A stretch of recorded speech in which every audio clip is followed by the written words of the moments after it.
보청기가 잘 안 들어가거나 보청기를 착용하면 아프세요? 아니면 보청기가 가끔 빠지는 경우가 있으세요? 이런 문제가 있으신 분들은 오늘 영상을 끝까지 봐주세요.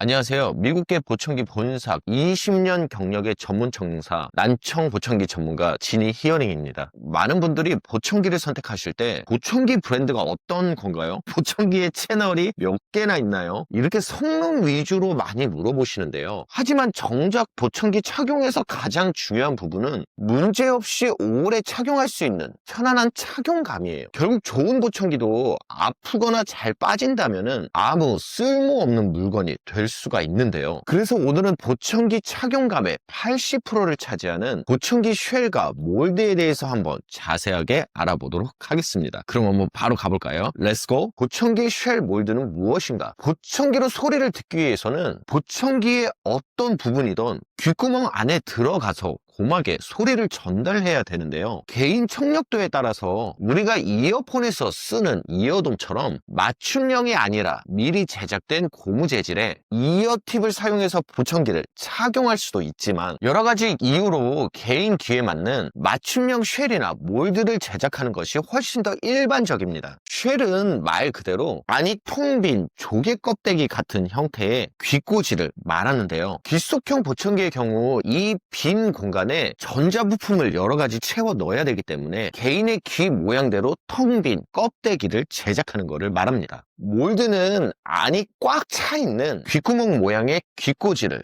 표현하는 거고요. 별도의 전자부품이 들어갈 일이 없기 때문에 그냥 얇은 관을 하나 정도 삽입해서 귀 안으로 소리를 전달하는 역할만 하게 되죠. 쉘과 몰드의 주요 목적은 첫 번째는 개인의 이도에 맞게 제작되어 편안한 착용감을 제공하는 거고요. 두 번째는 보청기가 귀 안에 잘 고정되도록 해주는 것. 세 번째는 보청기의 소리가 외부에 빠져나가지 못하도록 막아주는 정도. 그리고 아까 말씀드린 것처럼 쉘 같은 경우는 보청기의 주요 부품들을 보호해주는 역할을 하게 되고요. 이어 몰드의 경우는 귀 뒤에 걸린 본체에서 나오는 소리를 튜브를 통해서 고막까지 안전하게 전달해주는 역할을 합니다. 저희가 이런 이어 몰드를 제작하는 과정은 일단 센터에서 먼저 귓본을 뜨게 되고요. 그 다음에 이 귓본을 3D 스캐너를 통해서 컴퓨터 파일로 저장을 합니다. 그 다음에 엔지니어가 CAD를 하는 것처럼 이 파일을 통해서 적정한 크기로 디자인을 한 다음에 마지막으로 이 완성된 쉘을 3D 프린터로 프린팅하게 되죠. 센터에서 귓본을 뜨고 디지털 모델링을 거쳐 프린팅을 하는 과정은 보청기 기술의 가장 큰 집약체라고 할 수 있어요. 이 쉘 몰드 수리가 발생하는 이유, 기본적으로 앞서 제조 과정에서 설명드린 것처럼 쉘과 몰드는 개인 귓본을 뜬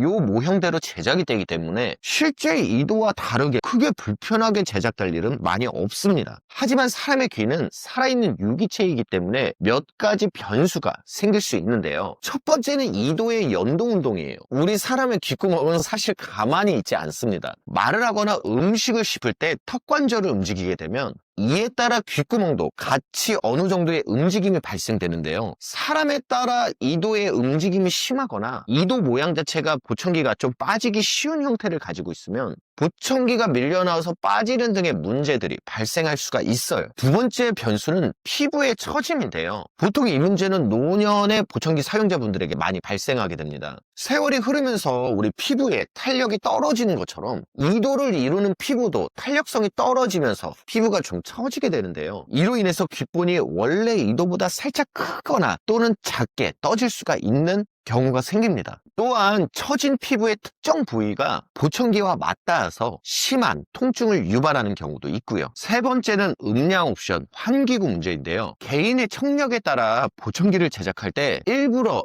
귀 안과 외부가 통할 수 있는 환기구를 제작하여 보청기가 소리가 새는 정도를 조정을 하는데요. 청력에 비해서 환기구가 너무 작으면 본인 목소리가 심하게 울리듯 들릴 수 있고요. 반대로 환기구가 너무 크다면 소리가 많이 새서 피드백, 즉 보청기에서 삐 하는 소리가 들릴 수가 있습니다. 환기구 같은 여러 가지 장치를 했음에도 불구하고 전반적으로 보청기가 빡빡하게 제작되어 울린다면은 보청기를 기존보다 살짝 헐겁게 수정해서 이 문제를 해결할 수 있고요. 반대로 보청기가 소리가 새는 문제가 생긴다면 보청기를 기존보다 빡빡하게 다시 수정해서 이 문제를 해결할 수 있어요. 마지막으로 네 번째는 물리적인 결합성 문제인데요. 여러 가지 변수를 잘 조정해서 보청기를 제대로 제작했다 하더라도 이도의 각도나 절대적인 이도 모양 또는 이도 크기에 따라서 여러 가지 물리적인 문제로 보청기가 잘 안 들어가거나 또는 쉽게 빠지는 등의 문제가 발생할 수 있는데요. 이런 경우 쉘의 깊이나 각도 또는 카날락 같은 부분을 추가로 설치해서 이러한 문제를 부분적으로 해결할 수가 있어요. 3. 어떻게 고쳐야 되나? 여러분들이 치과를 가보셨다면 이해하실 텐데요. 기공소에서 치아를 잘 만들어 왔다 하더라도 치과에서 전문가에 의해 치아가 수정이 되면 좀 더 완벽하고 편안하게 착용이 가능할 건데요. 보청기도 이와 비슷하게 쉘 수정이 이루어집니다. 첫 번째는 본사 리메이크인데 이렇게 쉘과 몰드를 수정할 때 가장 좋은 방법은 말 그대로 귓본을 다시 채취해서 또 발생한 문제를 잘 메모해서 보청기를 제작한 제조 본사에 다시 재제작을 의뢰하는 것입니다. 쉘이나 몰드의 전반적인 문제가 크다면은 이 방법이 가장 현명한 방법인데요. 하지만 문제는 본사에서 재제작을 하는 동안 약 일주일 정도 보청기를 착용할 수 없다는 문제가 발생할 수 있어요. 또한 보청기 착용을 직접 확인하는 저희 같은 전문가와 보청기를 제조하는 본사 직원과의 커뮤니케이션이 명확하지 않으면 문제 해결이 잘 되지 않는다는 단점이 있습니다. 두 번째는 현장에서 바로 수정을 하는 방법인데요. 숙련된 전문가들은 센터 내에 구비된 수리 장비를 통해서 여러 차례 쉘이나 몰드를 수정해서 이 문제를 해결할 수가 있어요. 4.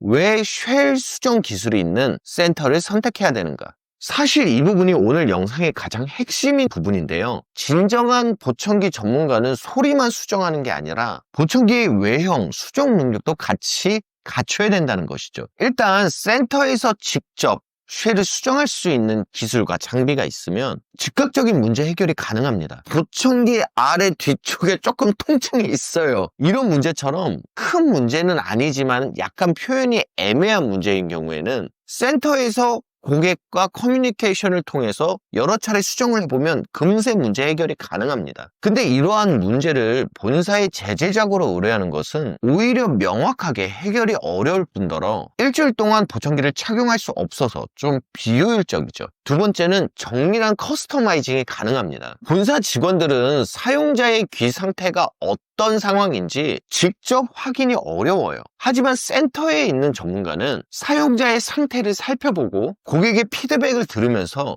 정밀하게 수정을 할 수가 있죠. 마지막으로 세 번째는 소리 수정과 외형의 수정이 병행이 돼야 된다는 부분입니다. 쉘이나 몰드를 수정하는 것은 비단 착용감을 수정하는 것에서만 끝나는 것은 아니에요.